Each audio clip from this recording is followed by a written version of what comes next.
Archaic Records. Hey, what's up, everybody? It's Archaic Records here with you again. My name is Jamie, coming at you from Nashville, Tennessee. And today I'm going to be talking to you about another one of the bands, much like Generation X I talked about earlier on this channel. Another band that was very important to me in my formative years when it came to sort of developing my musical taste, sort of getting my foot in the door of this whole like punk rock universe, and that band are Bay Area pop punk icons, the Mr. T Experience. Now, I believe I've told you on this channel that I grew up in a very small town up in the mountains of Northern California, a town where there was really nothing going on. The most danger that you could find in my hometown was usually bingo night at the VFW hall. And really not that I was the type of kid that went out really looking for danger. I was a pretty nerdy kid growing up all through middle school and certainly through high school. I was definitely a dork. I was the comic book nerd. I was the guy who wore Incredible Hulk t-shirts to school. Pretty much anything you could do in my high school to repel girls, I excelled at. But after I graduated from high school in 1994, I started college about 20 miles from my hometown. Now I say I started college. I started taking college classes about 20 miles from my hometown in a town called Chico in Northern California, a town that is a really great place. It's a small college town, a couple hours north of Sacramento. There's a CSU up there. Really, it's known for being quite the party school. When I was a young kid growing up in high school and when I was in college or taking college classes, oftentimes or a few times in a row, Chico State was voted #1 party school, or at least in the top 5 by Playboy magazine. And it was really around this time that I actually really started living out on my own and working on my own and having my own money, where I started really avidly collecting CDs. CDs mostly at the time, and really started developing or beginning to develop my taste in sort of punk rock music. And in that town, there was a little bit of a tiny bit of a music scene back in those days. This was like the early 1990s. I think I've told you we had 4 very thriving record stores in our little downtown area. Of course, we had a tower, which I loved. We had a record store called Sundance, which was really cool. We had a store called Melody Records, which is still there, which was sort of more at the time, kind of a place where like the older people kind of hung out and bought their Grateful Dead records. There was a record store, which I loved, was my favorite, called The Underground. It was this amazing rock and roll department store. And if you hung around the little downtown Chico area, there were you could find your little tribes of little punk rock high school and college kids. And even periodically back in those days in Chico. Now, today, if you go to Chico, nowadays, Chico has a thriving live music scene. Chico's grown a lot. It's kind of grown into itself a lot. A lot of people have moved up into the Chico area, especially from the Bay Area, because, the Bay Area has just gotten so expensive. It keeps pushing people out. And I've actually spent a lot of time up in Chico over the past year or two. My dad lives in Chico, and Chico's got a great vibe. There's a couple legitimate music venues. But back in the early 1990s, it was rare when you would actually see touring bands come through Chico.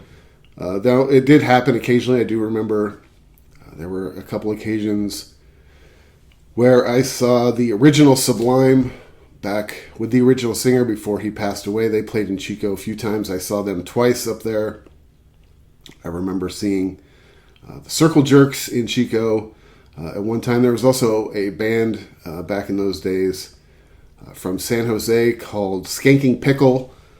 I remember they used to come up and play Chico periodically.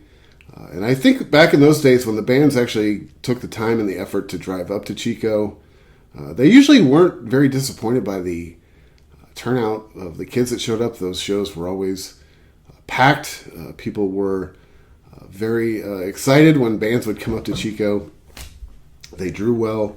I remember several years ago, I was at a show I think it was in Seattle, actually. I was at a show.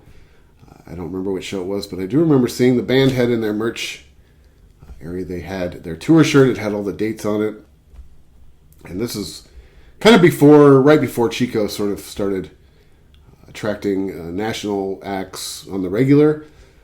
But I noticed that they had Chico on the back of their shirt for their tour dates, and I asked the merch person who was selling the merch about that shirt, about that show. I said, can't believe you guys actually played Chico. He's like, oh man, that show was awesome. Those kids rule, man. Well, that was like the experience we had back in the early 90s when when bands would actually come up to Chico, kids would turn out. The shows would be rowdy. They'd be a lot of fun. But after a couple years of living in Chico, I realized I was basically just whacking my pud, taking college courses. Not that I wasn't doing well in class. I was doing decent enough, I suppose. But I had no idea what I wanted to do. I was basically taking college classes because I felt like it was what I was supposed to be doing. And at a certain point, I just grew incredibly bored living in that town. Again, it was only about 20 miles from the town I grew up in. And I made the decision that I was going to take at least what I thought at the time would be an educational or an academic hiatus. And I would take the plunge and I would move down to the Bay Area.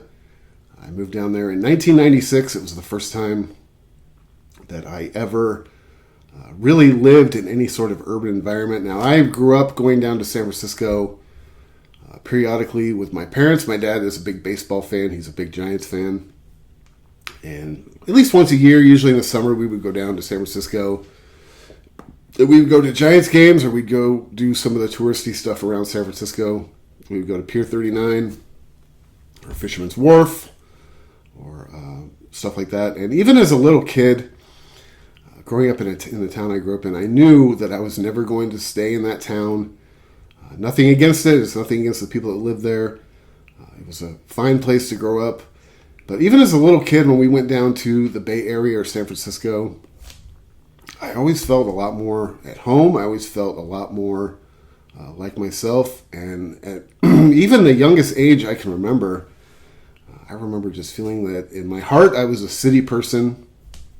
And I knew at some point in time I would end up living in more of an urban setting. I made that come to fruition in 1996 when I did move to the Bay Area. Not long after that is when I discovered the band Mr. T Experience. Now, like I said, living in Chico for a couple of years when I was going to school, it was very rare when there were live shows to go to, but you would try to go to all the ones you can or you could. I remember moving in the Bay Area, and suddenly I just had the opportunity to go to shows 4, 5, 6 nights a week. And I just could not get enough of it. I remember I had a job when I moved to the Bay Area. I was a baker for several years. I had to be at work by 2:30 in the morning. And a lot of times after shows, I would go to, whether it was at Gilman Street or somewhere in San Francisco or somewhere in Oakland, just the plethora of all ages venues and floor shows, and of course Gilman Street, which basically became like my church. I remember I would leave a lot of times directly from shows and drive to work, and I would just be so amped up, so excited that I remember I'd go in the walk-in freezer and I'd basically be slam dancing with the racks of frozen bagels. That was a bagel shop, by the way. I was just so excited about music. I was just so excited about life at that point in time. For me, it was just a very exciting time. I felt like I was standing on the threshold of a whole new life. It's sort of weird to say that you're excited about life. I don't remember the last time I was like that excited about life. Being that age, I guess, just helps everything. But it was around that same period of time I first discovered the band Mr. T Experience. I don't remember I do remember I got turned on to them by seeing them live. I don't remember where it was the first time I saw them live. It may have been at the Gilman Street in Berkeley. Could have been somewhere in San Francisco. But I do remember I went and saw this band live, and I just really loved their live set. I loved their sound. Now at the time, my favorite band in the whole world was Generation X. I loved Billy Idol. So anything that was sort of poppy and punchy, I really liked a lot. I saw this band live. I really liked their live set. Soon after that, I went out and I bought a couple of their CDs. And I was just instantly drawn to this band. I would say that for a while, at least, for probably quite a while, this band was actually in my top 5 favorite bands of all time. There was just something about them that connected to me. They meant a lot to me. Of course, the fact that they were local, too. This is when I first really started getting into and knowing a lot of the local underground Bay Area bands. But this band in particular kind of spoke to me. I think this band in 1996, when I was 20, 21 years old, I think I was this band in a lot of ways. I was nerdy, I was neurotic, I was awkward, angst-ridden, crippled by my own self-doubt, prisoner of my own evil mind. It's funny how some things never change. But it was funny, I also, at the time, I had a lot of friends, or was starting to make friends who liked the same type of music. I did, friends and acquaintances, and I had friends who were really into sort of more kind of hardcore bands, or like tougher bands, if you will. Bands like, of course, Exploited, One Way System, bands like that, bands that I love. At the time, I was just starting to get to know and I liked bands I love now. But those guys, I'd go out and I'd buy a Mr. T Experience CD, and those guys would be like, "Hey man, does that CD come with a box of tampons, you pussy?" Back in those days, there was a thing called ball busting. It was allowed. It was actually kind of a term of endearment. Nowadays, you could never get away with it. But it was something that we enjoyed back in those days. It was actually a way to sort of show your affection for a friend. Nowadays, if you try the lost art of ball busting, you would have 20 Zoomers around you filming you. Eventually, you'd go viral. You'd get canceled, probably lose your job. But back in those days, it was an acceptable form of communication among friends. But I didn't care. I defended this band. I loved this band. Of course, I realized that they were nerdy, that they were poppy, but I was nerdy. And like I said, at the time, my favorite band in the world was Generation X. I don't know if it gets any more poppy than that. So I'll start with the first record of this band. I'll do the first 2 records. I'll just talk a little bit about the first 2 records today because I do love this band. And I do plan on coming back to them at some point in time. This is their first record from 1986. This record is called Everybody's Entitled to Their Own Opinion. Hard to believe this record was 10 years old when I discovered it, but it's crazy. I love this record. The band, one thing about this band, about their packaging, I always love their artwork. I think that this is one of the coolest album covers of the era. This was the first album of theirs I ever owned on CD. Again, I really love the old show flyers. I just love their artwork. Thinking about this band and talking about those days, it does sort of make me, homesick for the Bay Area. Not so much homesick for the Bay Area in its current state, with the $3,000 studio apartments and the soulless tech bros, but the Bay Area back in these days, of course, I'm guilty of doing this all the time. It's not something that I'm particularly proud of, but it is something I'm guilty of all the time. I always think, well, it was better in my time. Things were better back then, but San Francisco was better back then. Hate to say it, but it's true. Anyway, I do love the artwork on this record. The first song on this side one is a song called One Big Lie. I really like that song. Again, these guys were just super power pop punk. I mean, the longest song on this record is 3 minutes long. The shortest song on this record is 30 seconds. So I just really love this record a lot. This is a sentimental favorite for me. Like I said, this was the first one that I ever owned. I remember I found this CD in the Amoeba in Berkeley. I first went out looking for it after I'd seen the band live. Now, this is a band now I've seen. Probably back then, I probably saw these guys between 96 and 99, because I moved to Seattle in September of 1999. I probably saw these guys 6, 7, 8 times in that stretch, if I'm not mistaken. I saw them a couple other times after that. Most recently, I saw them probably in 2014, so it's been a while since I've seen these guys live. I don't know how current they are. I know that the singer Frank Portman, I'm sure he has some sort of incarnation of this band going, but I know he's put out a couple solo records, which I really love too. Show Business Is My Life is one of my favorite records. I mean, that's an old record. I think that record came out in 99. But he's also published a few books, which I actually really like a lot too. I have them somewhere in this mess. But the second song is Just Your Way of Saying No. It's an okay song. It's not my favorite song on this record. The third song is one of my favorite songs off this record. Very relatable. It's called Marine Recruiter. Very relatable song if you were ever a senior in high school. I remember when I was a senior in high school, one day I did get a telephone call. It was either my dad or my dad's wife answered the phone, and they said, "Jamie, you have a phone call," which was weird enough because I never got phone calls in high school, never get phone calls now, for that matter. And I remember I was like, okay. I answered the phone, and there was a guy on the other end of the line. "Hey, Jamie, dude, man, yeah, have you ever thought about," whatever branch of the military it was, "have you ever thought about enlisting?" I'll just say Army, because that may have been it.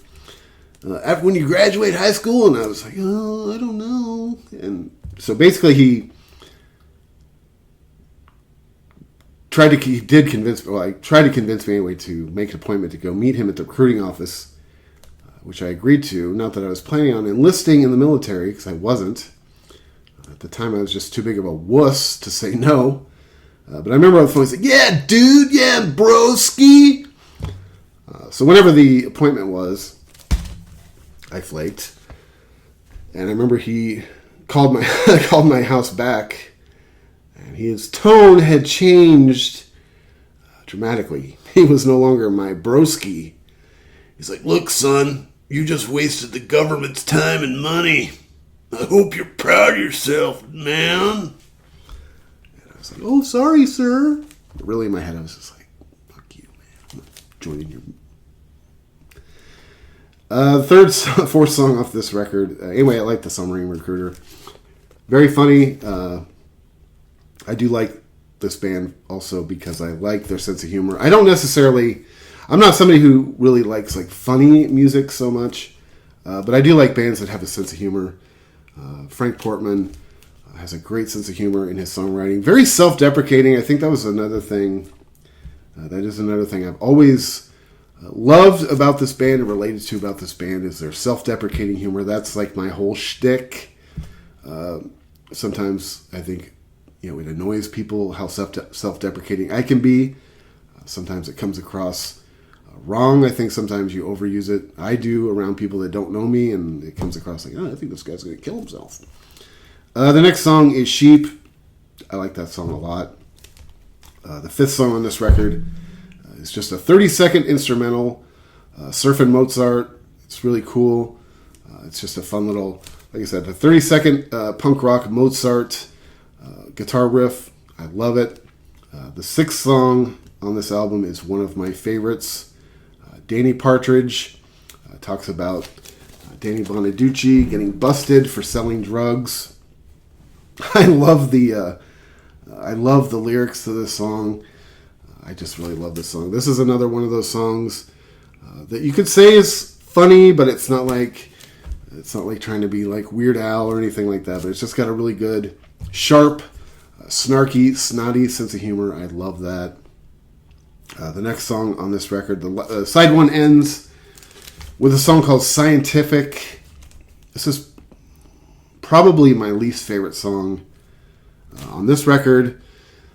There's just something about the singing on the song that kind of like grates a little bit. He just keeps saying the word scientific over and over. I've never liked that song, even when I first bought this record. I never really liked the song. Scientific, you flip it over. Side 2 starts with the song Disconnection. Man, that's a killer tune. I love that song.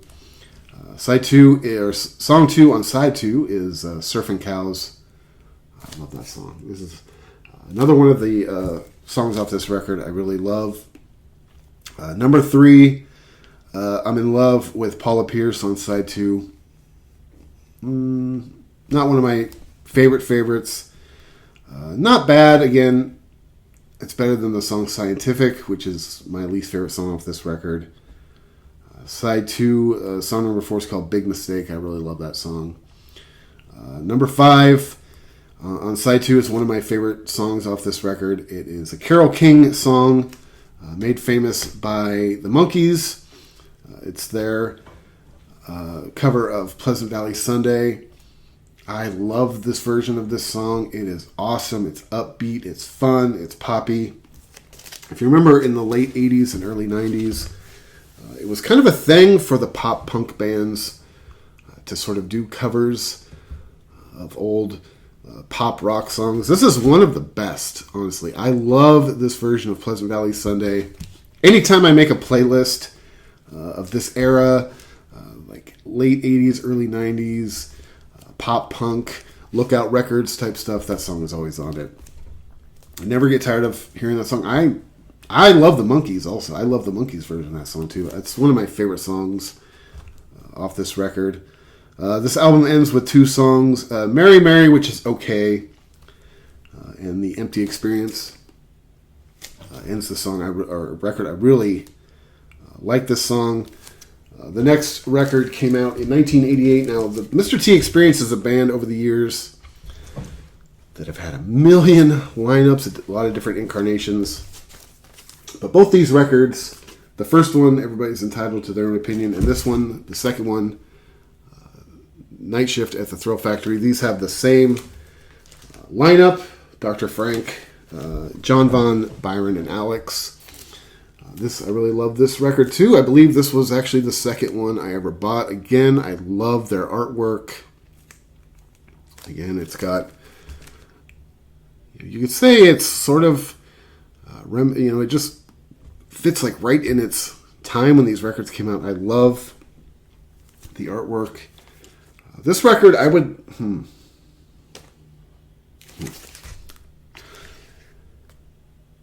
was going to say this one is better than the first one, but I don't know. They're both really good. These are two of my favorites. I'm going to talk more about this band later on. I'm only going to do these first 2 records on this episode. You're welcome. I really love this record a lot too. Side 1 starts with Now We Are 21. Great song. Don't Know What I'll Do If You Don't. I really like that song a lot. Again, I love Frank Portman's songwriting. Like I said, at the time especially, I was this guy. I was the guy in these songs. I was nerdy. I was like girl obsessed, self-deprecating. That was one of the things, and still to this day, I'm 50 years old almost, and I still listen to this band. Not as much as I used to, but every time I listen to this band, I'm transported back in time, back to being 20, 21 years old, being that sort of awkward kid. I still am an awkward kid, even in my 40s, sadly. The next song is Predictable. I really like every song on the first side of this record. That's a really good one. The fourth song is The Mind. A Mind is a Terrible Thing. That's maybe one of the weaker songs on this record, but it's not bad. There's really not too much bad that's on this record at all. Again, the only one on this record that I think is, I don't even want to say bad because I love these guys, but I really don't like the song Scientific. I just never have. The next song is Skatin' Cows. I like that song. Go Away is good. What is Punk? That is a song I really love. Very existential, isn't it? What is punk? It's a question that we've all been debating for a very long time. Fans, those of us who are fans of this style of music, at least. The history of the concept of the soul is the next song. That one's great. Say Goodnight ends side 1. I really like that song a lot. Side 2 starts with one of my favorite songs off of Midnight at the Thrill Factory. That song's called Velveeta. I really love that song. She Did Me In is awesome. That is very Mr. T experience. Wearing Out is okay. No Milk Today is okay. Those are 2 songs in a row that I will occasionally skip. But number 14 on side B is my favorite song off this record. Easily. Still a song, like I said, with the Pleasant Valley Sunday. This is a song I put on every playlist. Sort of California punk of this era. The song is called Slag Bag. I love that song. Love it. The next song is Itching Powder in Sleeping Bags. I missed the song Zillion Years. That's a good one too. And then number 17, the last song on this record. One of my favorite descriptions of a douchebag is Dick with Ears. I love that song. So anyway, I really love this band. These are their first 2 albums. I will talk more about this band later date on this channel because I love these guys. Like I said, this was a very important band for me. Still is. For a while, several years, this band was in my top 5 favorite bands of all time. Not saying that they are now, but I just remember at that time, like I said, in the early 90s, living in the Bay Area, living in an urban setting for the first time was just so exciting for me. And it wasn't just discovering this band, it was discovering all of the stuff that was going on locally in the Bay Area. Now, I'm biased. Being a Bay Area guy, being a Northern California guy, I think our little scene we had there in Berkeley, Gilman Street, bottom of the hill in San Francisco. Back in those days, there was a venue in San Francisco also I used to love going to called the Trocadero. It's long gone. It closed a long time ago. But bottom of the hill and Gilman Street are still there. Again, like I said, I'm biased, but I just... maybe it was the age I was at, and the point I was at in my life, but it was such an exciting, energetic, fun time. And it's funny, like I said, back in those days, it was nothing for me to go to a show, go to shows 4, 5, 6 nights a week, go to work the next day. I just went to 3 shows this past week. I saw Morrissey twice, and I went to the Kiss End of the Road tour. I just don't have the energy I did when I was younger because I've been recovering pretty much ever since. Like I said, though, it was nothing for me to go to shows 4, 5, 6 nights a week, see new bands, every night, go see local bands, go see national bands, go directly from the show to work at the bakery I was working at, and then after work, not even go home and go to bed, go out and do other stuff. Man, being young was pretty cool in some ways, not every way, but I do have a tremendous amount of love for Mr. T Experience. If you're unfamiliar with them, you should go back and check them out. These 2 records are great. Really, their entire catalog has got a lot of great stuff in it. Before I get out of here, real quick, my wife and I, last weekend, we went to the Southern Festival of Books here in Nashville, Tennessee. They do it every year. It is such a cool event. They do it downtown. They had it at Centennial Park, which is beautiful downtown Nashville. If you are a reader or just love being around book people, the sort of book community, it's such a cool event. We've done it every year. We've been back living down here. My wife picked up a bunch of stuff. She got to actually go and we got to go see an author she really likes talk. There's authors, there's vendors from all over the country, all over the world, really. So real quick before I get out of here, I did pick up a few things, but I'd like to show you a couple things I picked up at least that are music related. The first one I want to show you is this book that I am just so excited about. I haven't read any of these yet, by the way. I've been slacking. But this book, Silence is No Reaction, 40 Years of Subhumans. I am so excited to read this book. This thing is a big, thick, juicy steak.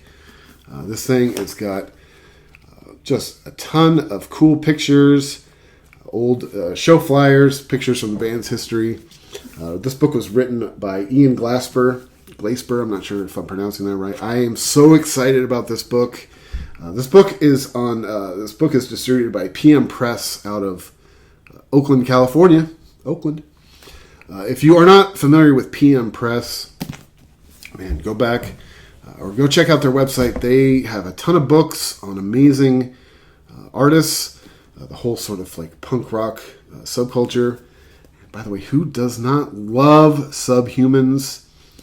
If you are not a fan of Subhumans, I mean, I don't know what to tell you, but that thing right there, that's the door. That's all I can say. If you don't love the Subhumans, I'm so excited about this book. I can't wait to dig into that. I also picked this up. This is also a PM Press book.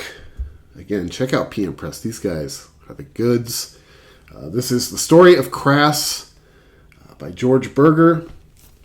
Crass is a band like a lot of us. I went through a very hardcore, die-hard Crass phase. I feel like a lot of us do. Now, I still like Crass. I don't go out of my way to listen to them. But there's some cool old archive pictures in here. But this really, I think the power just flickered. But this is a book I'm very excited about also. Again, like I said, I went through like a very, very big Crass phase when I was younger. I think a lot of us did. So I'm really excited about this one.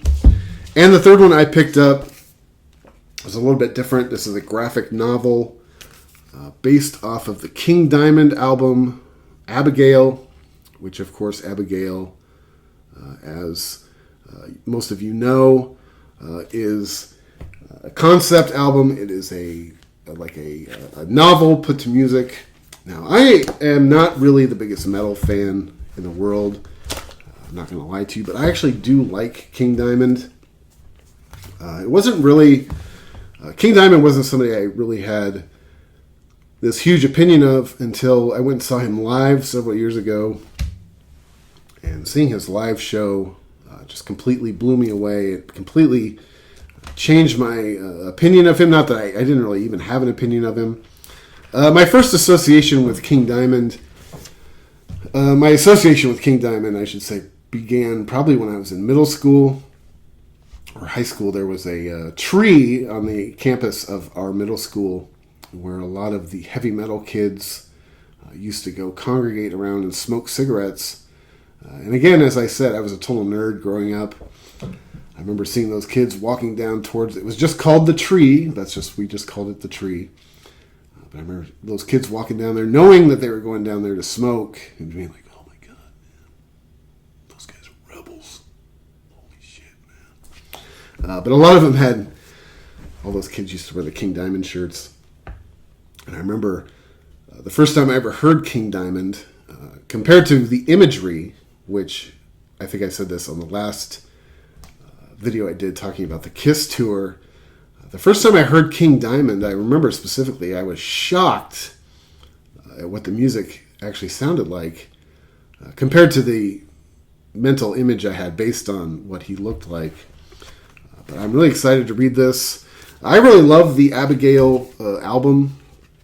And again, if you ever have a chance to see King Diamond live, whether you're really a metal fan or not, I would do it. I'm not a metal fan, but I would really check him out live. He is great. And if you're wondering if he can hit those notes live, I'm here to tell you that he can, but the artwork in here is beautiful.